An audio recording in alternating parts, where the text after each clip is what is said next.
This is the ancient city of Ibadan, and Chief James Bola Ige has just arrived here for his daughter's birthday and his usual Christmas rituals. About 24 hours later, he was assassinated in a murder that has remained unsolved to this day. This is the story of the last 24 hours of Chief Bola Ige, Nigeria's former Minister of Justice and Attorney General of the Federation. Hello and welcome to this edition of Hispo Media. My name is Gabriel Adidia. Please come with me on this gripping episode. In the evening hours of Saturday, December 22nd, 2001, 24 hours before his assassination, Chief Bola Ige and his son, architect Muyiwa Ige, had outlined their itinerary for the next day. One of the first activities for the next day, Sunday 23rd December, was to attend Holy Communion Mass at a nearby church. The second activity for the day was a planned trip to Omisore as part of his Christmas schedule. His previous weeks has been so eventful as Chief Bola Ige had traveled to the United States and returned. The wife investiture was a few days before and his daughter's birthday was on the 22nd. So, he wanted to be in Ibadan to wish his daughter a happy birthday at least. Meanwhile, all this happened much after the cap removal incident at Ife, but I will come back to that shortly. Before we continue with the story, let me invite you to take a moment to hit the like button on this video and subscribe to Hispo Media if you have not done so already. It will go a long way to help us create more videos. Thank you. To accompany him for the day's activity, Bola Ige invited his son, architect Muyiwa Ige, to come with him. In the early hours of Sunday morning, 23rd December 2001, Muyiwa arrived at his father's residence well prepared for the communion mass and the rest of the day's activities. However, his father needed some rest and could not go with him to church. Notwithstanding, Muyiwa went to church alone and returned few hours later. About 9:45 a.m. precisely, Muyiwa was back from church. On his arrival, his father announced a change of plans. Instead of Omisore, he now decided to go to Lagos to pick up his older brother, George Ige. Though Muyiwa was surprised at this sudden change of plans, he had no choice but to comply. At about 11:45, Bola Ige set out on a journey to Lagos. It was a harrowing 3.5-hour journey. After overcoming a series of traffic gridlock along the way, they arrived safely at Igbobi in Lagos State. Their stay in Lagos was brief but impactful. He was able to convince his brother to come with him. At about 3:20 p.m., Chief Bola Ige picked up his brother at Igbobi and headed back to Ibadan. After another 3.5-hour drive under the Lagos traffic, they were back in Ibadan. Throughout the journey to Lagos and back, Chief Bola Ige's convoy was accompanied by about 8 security men, 3 of whom were armed, including the DSS officers. He had no premonition that something unthinkable was about to happen. But while on this journey, something unusual happened. The chief detail, a DSS officer, was constantly on the phone giving information to certain people about their movement. Whether this was a usual routine or not is not clear, but Muyiwa was not comfortable with the calls and had to intervene at some point. He questioned the DSS officer, "Why are you on the phone telling everybody where we are going? If there is anything, we are going to Omisore." According to him, I later find out that there were some hanky-panky going on.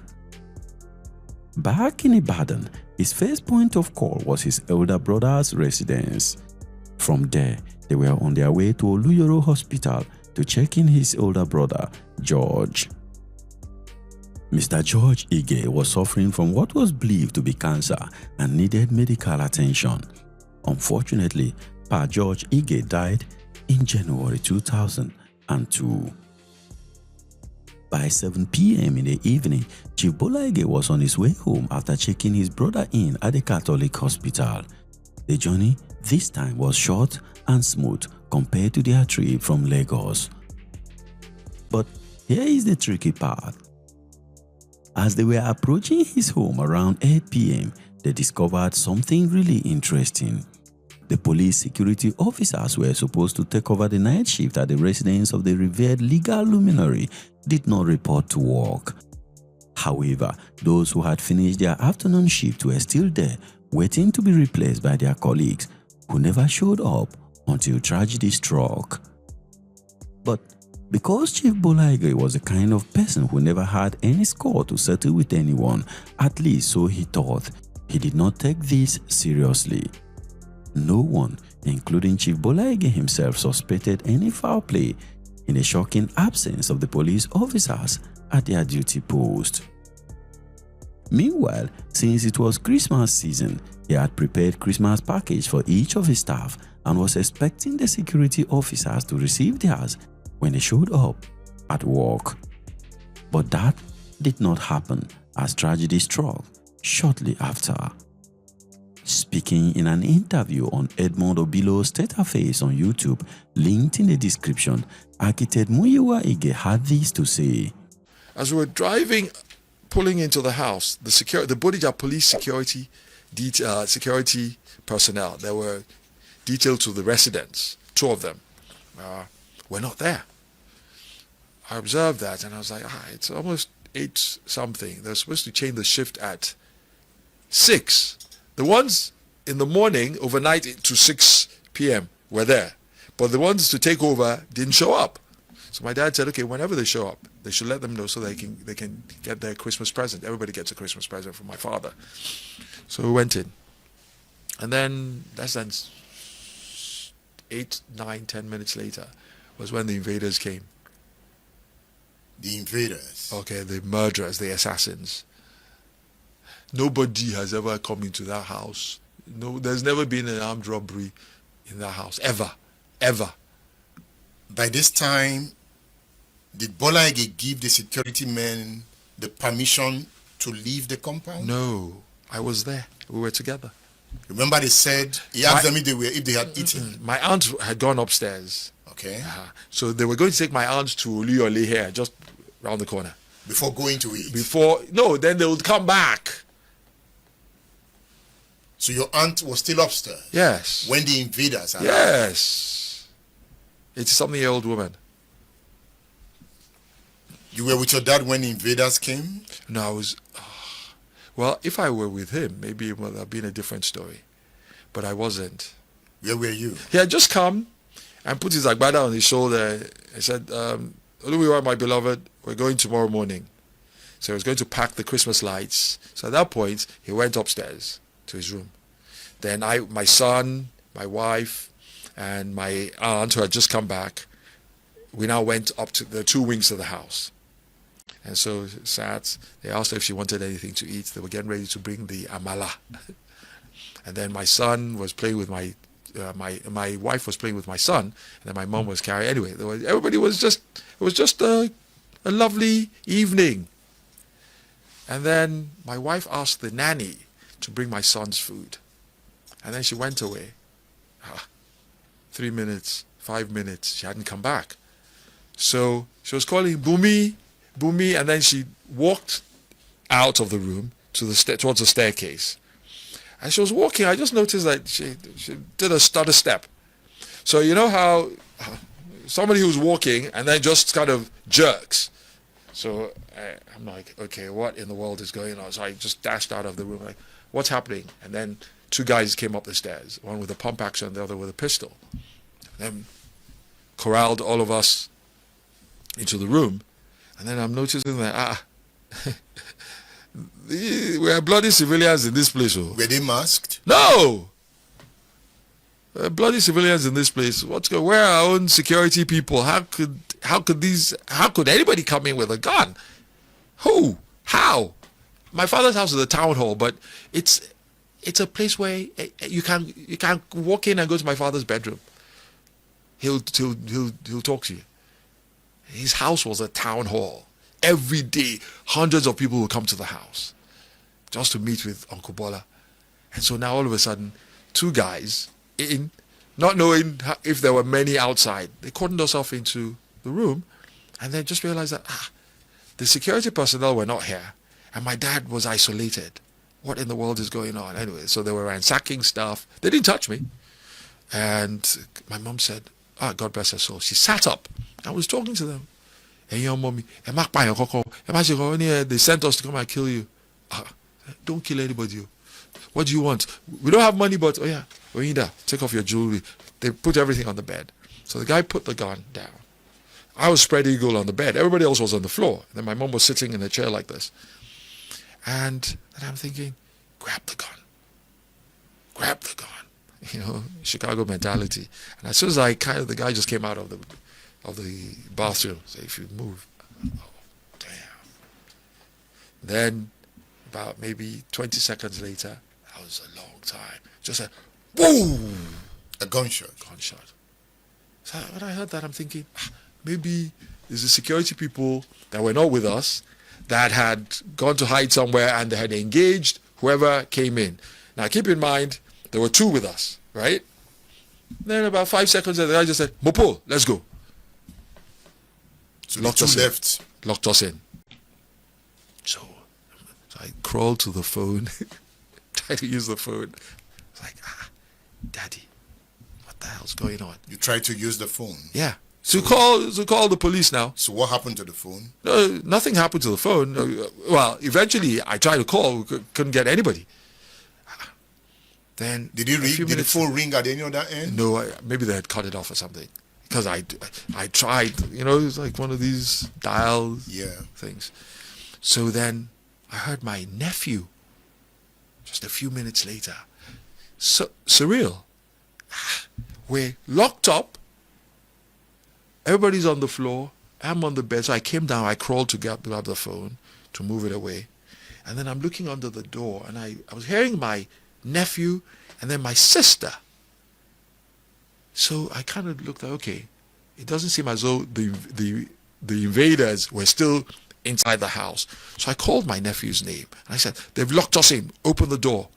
And then he opened. And I just said, Daddy. I just ran to my father's room. Then there's like an inner chamber before the main room.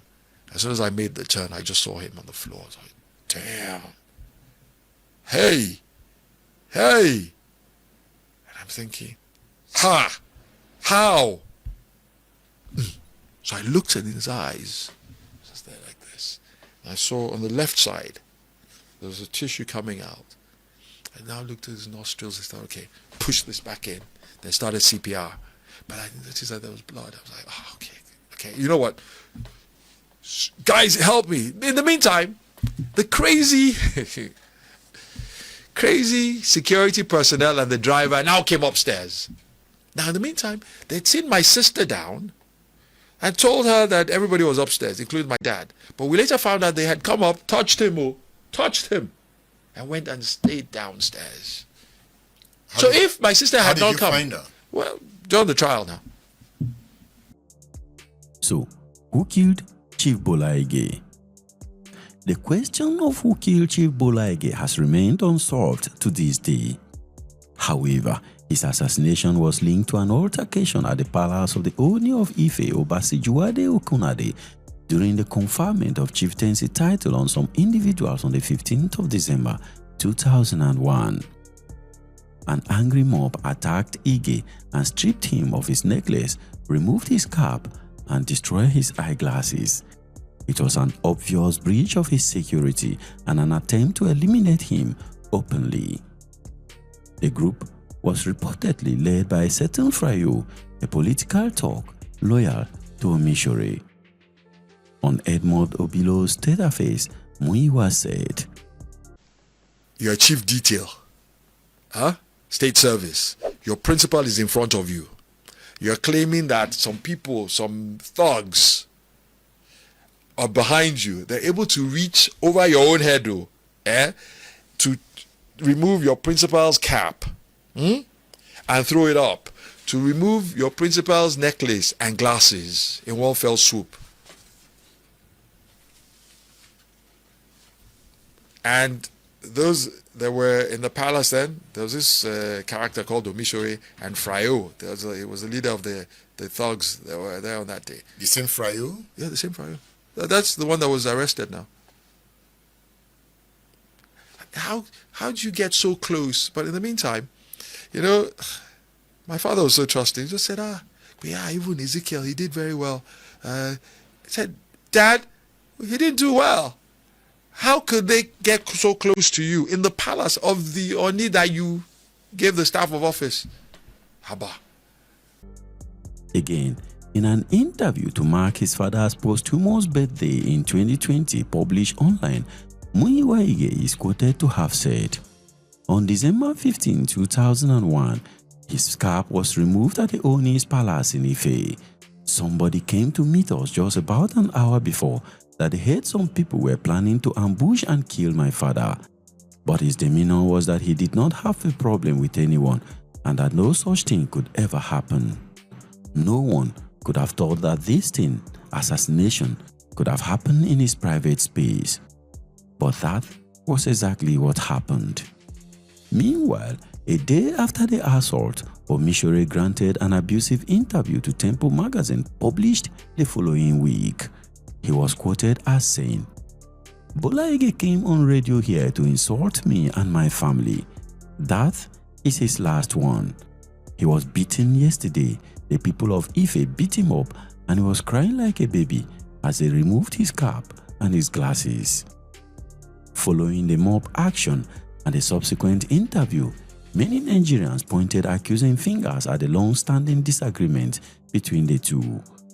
But here is another significant twist to the story.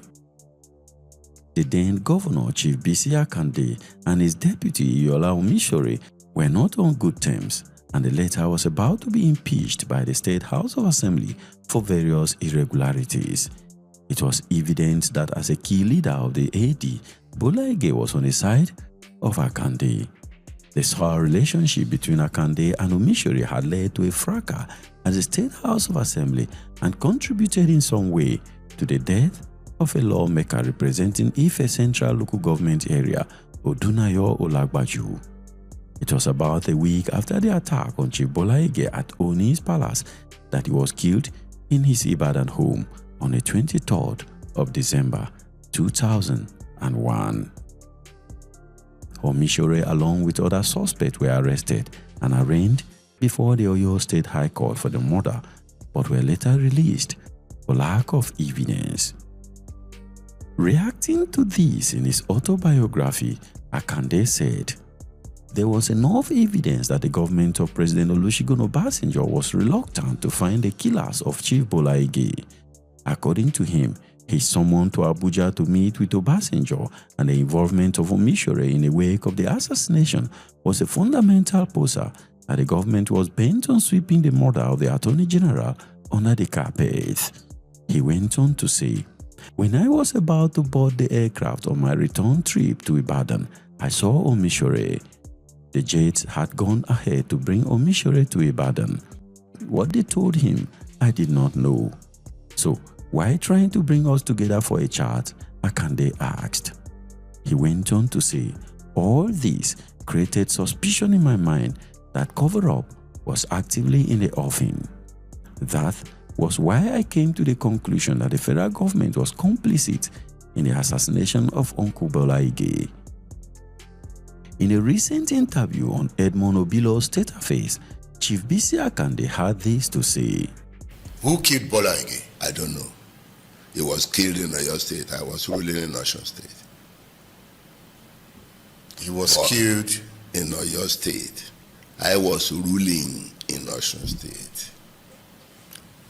Was the crisis in Osun State related to the death of Bola Ige? The crisis between you and your deputy, Omisore? Not in any way. Not in any way? Not in any way. Not in any way. It's not connected? It is the anticipation. It is the anticipation of the future that Bola Ige might prevent. The government killed him. The government killed Bola Ige. I said so. I'm clear. The government? The government killed him. It was a state murder? It was a state murder. How did you arrive at this conclusion? Because at that time, you were the chief security officer of Osun State. Yes, not of Oyo State. It was government that killed Bola Ige. It was government that killed Bola Ige. It was not Obasanjo that killed Bola Ige. I don't know who killed Bola Ige. But who was this revered Nigerian Chief James Ajibola Idowu Ige? Though a Yoruba man by ethnic origin, James Ajibola Idowu Ige was born in Kaduna on the 13th of September 1930. At the tender age of just 18 in 1943, he moved to the southwest and attended the prestigious Ibadan Grammar School and later the University of Ibadan, where he studied classics. At 23, he became the organizing secretary of the Defunct Action Group AG in 1953. Here, his charisma and natural organizational ability would come to bear. Bola Ige would use his influence to increase the party's membership far beyond the party's stronghold, the southwestern region. The AG was founded in 1951 as an offshoot of Egbeomo Oduduwa. The late Ige later studied law at the University of London and was called to the Inner Temple Bar in 1961.